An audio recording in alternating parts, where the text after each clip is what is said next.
السلام عليكم. لا تنسوا الاعجاب بالفيديو والاشتراك في القناة تشجيعا لنا لنستمر بنشر المزيد ان شاء الله. السلام عليكم ورحمة الله وبركاته.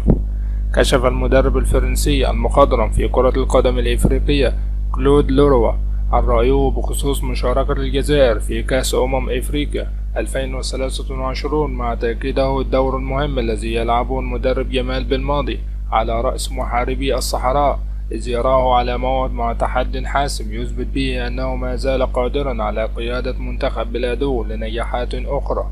وصرح لوروا الذي سبق له تدريب العديد من المنتخبات في القارة السمراء خلال حصة تلفزيونية قائلا: المنتخب الجزائري ليس له أي مجال للخطأ هذه المرة، فنحن نعرف جيدا ما حدث له في الدورة الماضية بالكاميرون، ولا يمكن لأي شخص في الجزائر أن يتخيل منتخب بلاده غائبا عن الأدوار الإقصائية من جديد. وأضاف لوروا: ليس من السهل أن تستمر في تدريب منتخب مثل الجزائر لمدة 5 سنوات، وجمال بلماضي فعلها، وسيكون أمام تحدي مصيري في كوت ديفوار.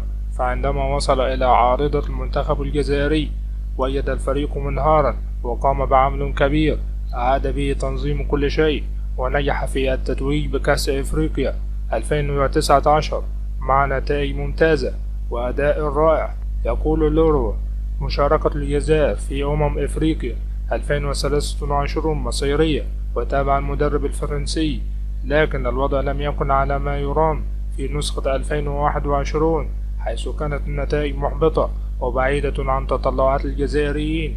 لذلك فإن البطولة التي سيخوضها هذه المرة اعتبروها في رأيي الشخصي مصيرية له، بين إثبات جدارته والنجاح من جديد أو الفشل الذي ستكون له عواقب وخيمة. والسلام عليكم ورحمة الله وبركاته.